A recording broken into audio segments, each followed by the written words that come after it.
game, suddenly Miracle just shows a little bit of inexperience at the top level, dives in under the tree line, no vision whatsoever, gets caught out, and the four of them get wiped. Could have cost them the game, could have cost them the championship. Absolutely could have. I thought that was the one moment we were joking about how the game was just kind of getting a little clowny and going back and forth, and Miracle making a kind of play like that almost lost them control. Having said that, of course, he's still ended up 11-2-6 in the grand final in the fourth game and done his team proud. What was funny about that moment was that Envy first makes this huge TP mistake play, then goes in, uses Blade Fury on the middle wave despite all of OG assembling around him. And this is the 45. Look at Envy's position on the minimap. He was doing neutrals a little bit, he gets an invisibility rune, and all the meanwhile, his team is like, dude, we need you. Our Rax is falling. They only had like a 6,000 gold lead at this point, but they absolutely need it. Yeah, here's the Miracle dive. So, no vision. I thought he had an SNY the way he was chasing him, but without a Sage Proc, there's no way that he kills Juggernaut. He can just spin, dodge the raise, and of course he got a little bit too antsy, maybe tasting victory within his grasp.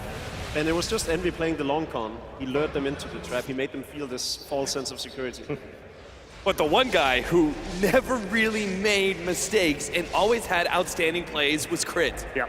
Crit was the solid rock of this whole entire series. In fact, the whole entire run by OG was marked by Crit performing to the utmost level of support. I thought the Brewmaster pick was pretty brilliant too. It's been theory crafted as a counter to Slardar. If he initiates on you, you usually don't die before you get a split off because you avoid the first big hit after the amp. And on top of that, you can just cycle him midair and likewise just take him down. And another great hero against the Bane as well.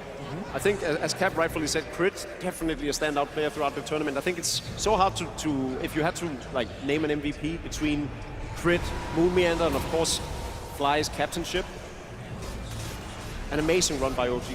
We'll talk about MVPs in a minute just before the end of the game. But objective-based Dota 2 has been the subject of many discussions this week and last week for that matter.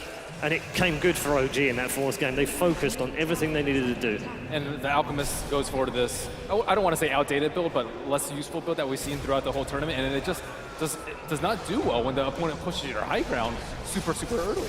Yeah.